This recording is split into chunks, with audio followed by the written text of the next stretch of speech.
Differentiate the following with respect to x. Problem 1. ब्रॅकेटमध्ये 1 + 4x to the power 5 into second ब्रॅकेटमध्ये 3 + x - x² to the power 8. तर इथे काय होत आहे, टू फंक्शन्स दिलेले आहे आणि याचं काय आहे, प्रॉडक्टचं डेरिव्हेटिव्ह आपल्याला काढायचं आहे. मग याच्यासाठी आपल्याला काय वापरावं लागेल, प्रॉडक्ट रूल. तर प्रॉडक्ट रूल काय आहे, ddx of derivative of first function into second function is equal to first function into derivative of second function plus second function into derivative of first function. आता बघा, u हा first function आहे, v हा second function आहे आणि याच्या प्रॉडक्टचं derivative काढायचं आहे. तर काय होईल, derivative first function into derivative of second plus second function into derivative of first. तर इथे बघा, ब्रॅकेटमध्ये 1 + 4x to the power 5 हा फर्स्ट फंक्शन झाला आणि ब्रॅकेटमध्ये 3 + x - x² to the power 8 हा सेकंड फंक्शन झाला. तर आपल्याला याला कशाने सॉल्व करावं लागेल, प्रॉडक्ट रूलनी. तर प्रॉडक्ट रूलनी कसं सॉल्व होईल, first function into derivative of second. तर फर्स्ट फंक्शन काय आहे, 1 + 4x to the power 5 into derivative of ddx of second function म्हणजे 3 + x - x² to the power 8. First function into derivative of second plus second function म्हणजे 3 + x - x² to the power 8 into derivative of first function. First function काय आहे, 1 + 4x to the power 5. आणि आता आपल्याला याला काय करावं लागेल, सॉल्व करावं लागेल. आता याला सॉल्व करू आपण. तर काय होईल, 1 + 4x to the power 5 आणि आता आपल्याला डेरिव्हेटिव्ह काढायचं आहे. कशाचं, ब्रॅकेटमध्ये 3 + x - x² to the power 8. आता हा जो फंक्शन आहे हा कॉम्पोजिट फंक्शन आहे, फंक्शनच्या आतमध्ये फंक्शन आहे. तर ही जी ब्रॅकेट आहे याला जर आपण x म्हटलं तर त्याचा पावर काय होईल, 8, x to the power 8. पहिले आपल्याला त्याचं डेरिव्हेटिव्ह काढावं लागेल, मग आतमधल्या फंक्शनचं डेरिव्हेटिव्ह काढावं लागेल. तर याच्यासाठी आपल्याला कोणता फॉर्म्युला वापरावा लागेल, derivative of ddx of x to the power n. तर x to the power nचं डेरिव्हेटिव्ह काय आहे, n x to the power n - 1. तर पॉवर कुठे येतो, कोएफिशियंटमध्ये येतो आणि x to the power पॉवरमधनं 1 minus करायचा असतो. तर आता ब्रॅकेटला आपण x समजलं तर x to the power 8चं डेरिव्हेटिव्ह काय होईल, 8 कोएफिशियंटमध्ये येईल, 8x to the power 7 म्हणजे काय होईल, 8x. x म्हणजे ब्रॅकेट झाली म्हणजे 3 + x - x². 8 कोएफिशियंटमध्ये आला आणि इथे n - 1 म्हणजे 8 - 1 काय होईल, 7 होईल. आणि आपल्याला आता आतमधलं जे फॅक्टर्स आहे त्याला परत डिफरन्शिएट करावं लागेल. तर याला परत डिफरन्शिएट केलं तर 3 काय आहे, कॉन्स्टंट नंबर, कॉन्स्टंट नंबरचं डेरिव्हेटिव्ह असते 0. तर हे नाही लिहिलं तरी चालेल. आणि एक्सचं डेरिव्हेटिव्ह किती असते, 1 मायनस x² डेरिव्हेटिव्ह आहे 2x प्लस, आता ही टर्म मी खाली लिहून घेतो म्हणजे काय होईल, 3 + x - x² to the power 8 into derivative of ब्रॅकेटमध्ये 1 + 4x to the power 5. तर हे सुद्धा काय आहे, कॉम्पोजिट फंक्शन, फंक्शनच्या आतमध्ये फंक्शन. पहिले ब्रॅकेटला x समजावं लागेल आणि x to the power 5 म्हणजे x to the power nचा फॉर्म्युला वापरावा लागेल. Derivative of x to the power n म्हणजे n हा कोएफिशियंटमध्ये येईल, n x to the power n - 1. तर तसंच हा पॉवर कुठे येईल, कोएफिशियंटमध्ये आणि या पॉवरमधनं 1 मायनस होईल म्हणजे 5 येईल कोएफिशियंटमध्ये आणि 1 plus 4x to the power 5 minus 1 किती होऊन जाईल 4 होईल. आणि आता आपल्याला ब्रॅकेटला आतमधल्या फॅक्टरला परत डिफरन्शिएट करावं लागेल. आता आतमधल्या फॅक्टरला फंक्शनला डिफरन्शिएट करतो म्हटलं तर 1चं डेरिव्हेटिव्ह कॉन्स्टंट नंबर आहे 0 होईल, हे नाही लिहिलं तरी चालेल. आणि प्लस 4x, तर 4 काय आहे कोएफिशियंट आणि xचं डेरिव्हेटिव्ह काय होईल 1, तर 4 इंटू 1 किती होऊन जाईल 4 होऊन जाईल. ठीक आहे. आणि आता याला आपल्याला आणखी सॉल्व करावं लागेल. तर आता आपल्याला रिअरेंज पण करावं लागेल. तर आता काय करू आपण इथे 8 लिहून घेतो पहिले कोएफिशियंट 8 आणि हे जे ब्रॅकेटमध्ये फंक्शन्स आहे हे आपण डिसेंडिंग ऑर्डरनी रिअरेंज करून घेऊ. तर पहिले पॉवर 7चं लिहून घेऊ म्हणजे 3 plus x minus x square to the power 7 झालं. त्याच्यानंतर मग पॉवर 5चं लिहून घेऊ म्हणजे 1 plus 4x to the power 5 आणि नंतर लिहून घेऊ 1 मायनस 2x प्लस इथे मी खाली लिहून घेतो प्लस. आता इथे 5 4 जार 20 आणि पॉवर डिसेंडिंग ऑर्डरने लिहू तर पॉवर 8चं फंक्शन पहिले लिहून घेतो म्हणजे 3 plus x minus x square to the power 8 into 1 plus 4x to the power 4. हे झालं answer. Problem 2 differentiate with respect to x. तर आपल्याला बघा इथे 2 फंक्शन्स दिले आहे आणि प्रॉडक्टच्या फॉर्ममध्ये आहे.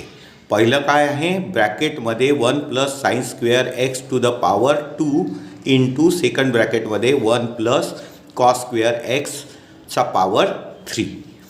तर 2 फंक्शन प्रॉडक्टच्या फॉर्ममध्ये लिहिलेलं आहे. तर आपल्याला याला डिफरन्शिएट करावं लागेल कशाने प्रॉडक्ट रूलनी. तर प्रॉडक्ट रूलने डिफरन्शिएट करताना काय करावं लागते first function into derivative of second plus second function into derivative of first. तर प्रॉडक्ट रूलनी सॉल्व करावं लागेल. तर differentiate with respect to x. तर प्रॉडक्ट रूल काय आहे फर्स्ट फंक्शन म्हणजे 1 प्लस साइन स्क्वेअर एक्सचा whole square first function into derivative of second ddx of second म्हणजे 1 plus cos square x to the power 3. First function into derivative of second plus second function म्हणजे 1 plus cos square x to the power 3 into derivative of first हे खाली लिहून घेतो ddx of first function कोणता आहे 1 plus sine square x to the power 2. आणि आता आपल्याला इथे याला सॉल्व करावं लागेल. तर फर्स्ट ब्रॅकेटमध्ये काय आहे 1 plus sine square x to the power 2 into आता या फंक्शनचं आपल्याला काय करायचं आहे derivative of 1 plus cos square x to the power 3. तर आता हा काय आहे कॉम्पोजिट फंक्शनच्या आतमध्ये फंक्शन आहे. तर आपल्याला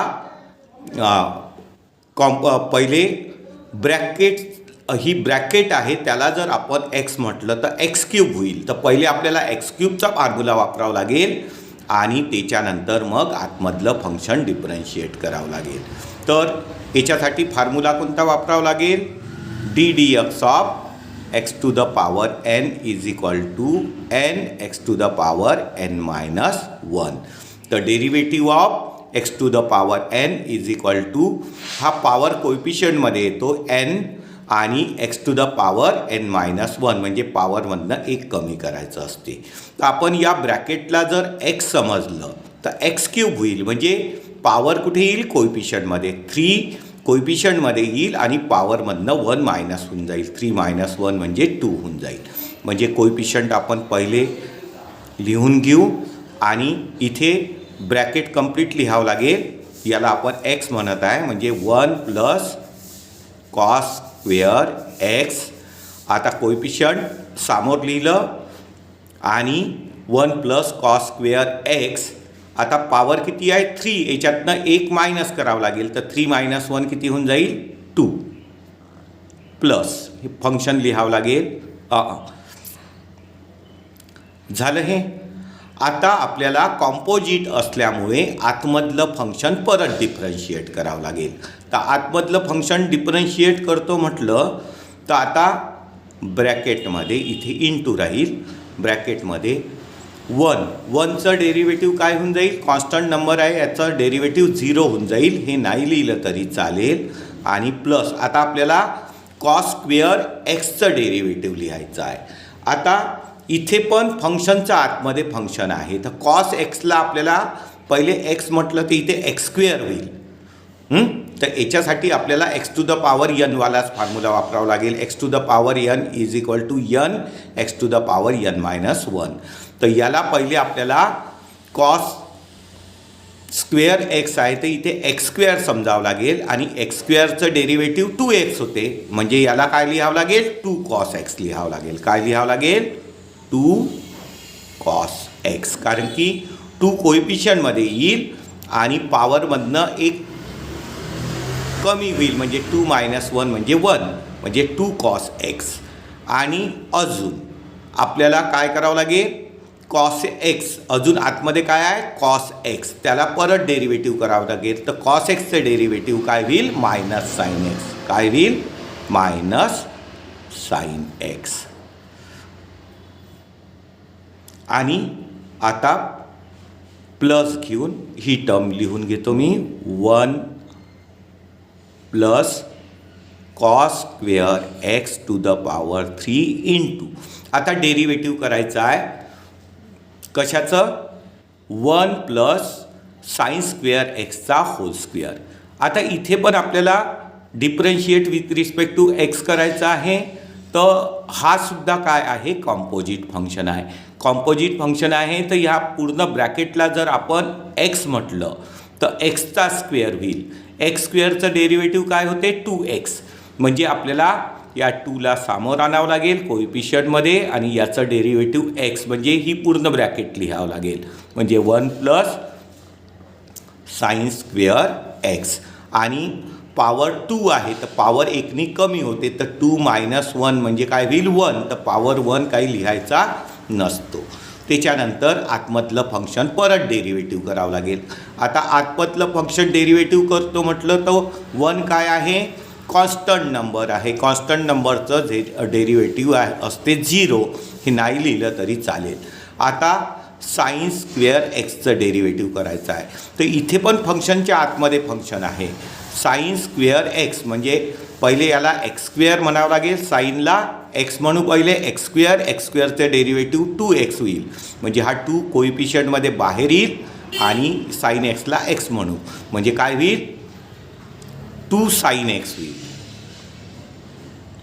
आणि आता आतमधलं फंक्शन कोणतं आहे साईन एक्स त्याचं परत डेरिव्हेटिव्ह करावं लागेल. तर साईन एक्सचं डेरिव्हेटिव्ह काय होईल कॉस एक्स.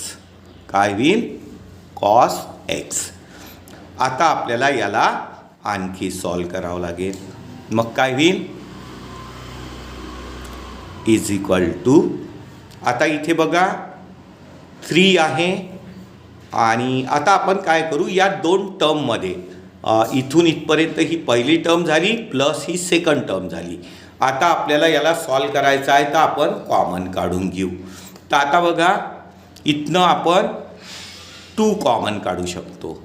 तर आपण 2 कॉमन काढून घेऊ आणि त्याच्यानंतर आपल्याला आणखी काय कॉमन काढता येईल 2 कॉमन काढता येईल. आणखी आपल्याला 1 प्लस साईन स्क्वेअर एक्सचा होल स्क्वेअर आहे आणि इथे 1 प्लस साईन स्क्वेअर एक्स आहे. तर मग आपल्याला 1 plus sine square x common काढता येईल. तर आपण काय करू 1 plus sine square x common काढून घेऊ याच्यातनं. मग आपल्याला अजून काय कॉमन काढता येईल? इथे बघा 1 प्लस कॉस क्यूब एक्सचा स्क्वेअर आहे आणि इथे 1 प्लस कॉस स्क्वेअर एक्सचा क्यूब आहे. म्हणजे आपल्याला स्क्वेअरची टर्म बाहेर काढता येईल. कोणती? 1 प्लस कॉस स्क्वेअर एक्सचा स्क्वेअर कॉमन काढता येईल. 1 प्लस कॉस स्क्वेअर एक्सचा स्क्वेअर. आणि आता बघा ब्रॅकेटमध्ये काय वाचेल? आपण या फर्स्ट टर्ममधनं काय कॉमन काढलं? 2 कॉमन काढलं. परत sign x cos x, sign x cos x, sign x cos x पण आपल्याला कॉमन काढता येते. तर आपण हे 2 मी इकडे लिहून घेतो, 2 लिहून घेतो आणि साइन एक्स कॉस एक्स पण कॉमन काढून घेतो. साइन एक्स आणि कॉस एक्स. आता एवढं सारं कॉमन काढलं आपण. 2 साइन एक्स कॉस एक्स, ब्रॅकेटमध्ये 1 प्लस साइन स्क्वेअर एक्स आणि सेकंड ब्रॅकेटमध्ये 1 प्लस कॉस स्क्वेअर एक्सचा होल स्क्वेअर. आता बघा फर्स्ट टर्ममधनं काय काय कॉमन निघालं? 2 निघालं, sine x cos x common निघालं. त्याच्यानंतर याच्यातनं 1 प्लस साइन स्क्वेअर एक्सचा होल स्क्वेअरमधनं 1 plus sine square x common निघालं. म्हणजे एकदा 1 plus sine square x common आहे आणि हे 3 बाकी आहे आणि हे मायनसचं साईन म्हणजे -3 आणि या ब्रॅकेटमधलं होल स्क्वेअरमधलं 1 plus sine square x common काढलेलं आहे. म्हणजे 1 प्लस साइन स्क्वेअर एक्स ब्रॅकेटमध्ये राहील. 1 प्लस साइन स्क्वेअर एक्स आणि 3 बाकी हे सुद्धा कॉमन काढलं. Sign x cos x common काढलं. आता इथे बघा आपण 2 कॉमन काढलेलं आहे, sign x cos x common काढलेलं आहे, 2 sine x cos x common काढलेलं आहे. याच्यातनं 1 प्लस साइन स्क्वेअर एक्स पण कॉमन काढलेलं आहे आणि इथनं 1 प्लस कॉस स्क्वेअर एक्सचा स्क्वेअर कॉमन काढला आहे. म्हणजे एकदा 1 प्लस कॉस स्क्वेअर एक्स आहे आणि हे 2 आहे. तर प्लस 2 आणि हे खाली लिहून घेतो. काय वाचलेलं आहे? 1 प्लस कॉस स्क्वेअर एक्स. ठीक आहे. आता याला आपल्याला आणखी सॉल्व करावं लागेल. आता आणखी सॉल्व करतो म्हटलं तर इथे काय होईल? 2 sine x cos x first ब्रॅकेटमध्ये आहे 1 प्लस साइन स्क्वेअर एक्स आणि सेकंड ब्रॅकेटमध्ये आहे 1 प्लस कॉस स्क्वेअर एक्सचा होल स्क्वेअर. आणि आता या ब्रॅकेटला आपल्याला सॉल्व करावं लागेल. तर याला आपण -3नी मल्टिप्लाय करावं लागेल आणि या ब्रॅकेटला 2नी. म्हणजे काय होईल? -3 1 जार 3 प्लस 3 साइन स्क्वेअर एक्स आणि प्लस याला 2नी मल्टिप्लाय करावं लागेल. तर इथे होऊन जाईल 2 प्लस 2नी याला मल्टिप्लाय केलं तर 2 कॉस स्क्वेअर एक्स. आता याला आपल्याला आणखी सॉल्व करावं लागेल. म्हणजे आपल्याला आता 2 साइन एक्स कॉस एक्स आणि पहिल्या ब्रॅकेटमध्ये आपल्याला मिळालेला आहे 1 प्लस साइन स्क्वेअर एक्स आणि सेकंड ब्रॅकेटमध्ये आहे 1 प्लस कॉस स्क्वेअर एक्सचा होल स्क्वेअर इंटू आपल्याला याला इथे सॉल्व करावं लागेल. तर आता इथे बघा 2 आणि -3 याचं सबस्ट्रॅक्शन काय होऊन जाईल? -1 होऊन जाईल. आणि इथे आता काय आहे? 3 साइन स्क्वेअर एक्स आणि 2 कॉस स्क्वेअर एक्स. ठीक आहे. अच्छा, इथे काय होत आहे? -नी मल्टिप्लाय केलं तर प्लस मायनस इथे मायनसची ही मायनसची टर्म आहे. -3 साइन स्क्वेअर एक्स. आता ही मायनस आहे 3 sign square x -3 sign square x आणि इथे आहे +2 cos स्क्वेअर x. आता याला आपल्याला आणखी रिअरेंज कसं करता येईल? 2 sin x into cos x आणि फर्स्ट ब्रॅकेटमध्ये 1 प्लस साइन स्क्वेअर x आणि सेकंड ब्रॅकेटमध्ये 1 प्लस कॉस स्क्वेअर एक्सचा स्क्वेअर. आता इथे बघा 2 कॉस स्क्वेअर एक्स आणि आपल्याजवळ फॉर्म्युला कोणता आहे? Sine square x plus cos square x is equal to 1 आहे. तर आपण काय करू? याला रिअरेंज असं करून घेऊ. -1 याला लिहितो मी इथे 2 आणायचे आहे तर मी लिहितो -5 sign square x plus 2 sign square x plus 2 cos square x. आता बघा -3 साइन स्क्वेअर एक्सला मी काय लिहिलं?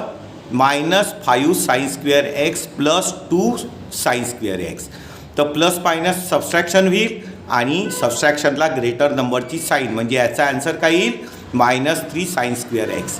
तर याच्यासाठी मी हे रिअरेंज कशासाठी केलं?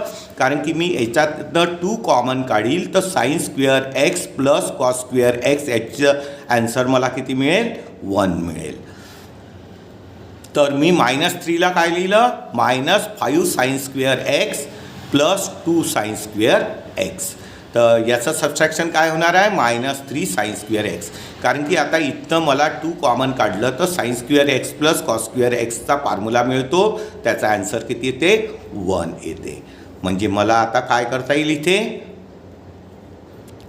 2 sine x into cos x आणि फर्स्ट ब्रॅकेटमध्ये 1 प्लस साइन स्क्वेअर एक्स आणि सेकंड ब्रॅकेटमध्ये 1 प्लस कॉस स्क्वेअर एक्सचा स्क्वेअर आणि इथे काय होईल? ब्रॅकेटमध्ये -1 -5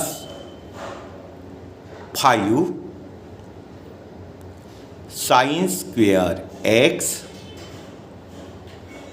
स्क्वेअर एक्स आणि इथे बघा यातनं आपण काय कॉमन काढू?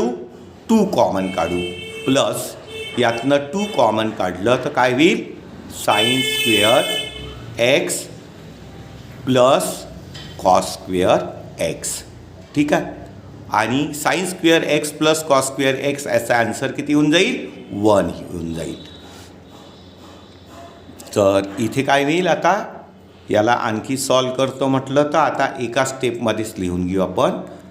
2 sine x into cos x आणि 1 plus sine square x first ब्रॅकेटमध्ये आणि 1 प्लस कॉस स्क्वेअर एक्सचा स्क्वेअर.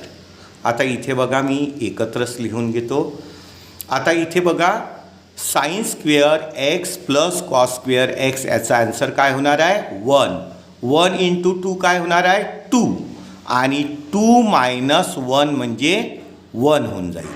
बघा sine square x plus cos square एक्सचा फॉर्म्युला काय आहे? 1. Sine square x plus cos square is 1. Sine square x plus cos square x is equal to 1. 1 into 2 2 होईल आणि 2 minus 1 1 होईल आणि -5 साइन स्क्वेअर एक्स हे आपलं काय होऊन जाईल? ॲन्सर.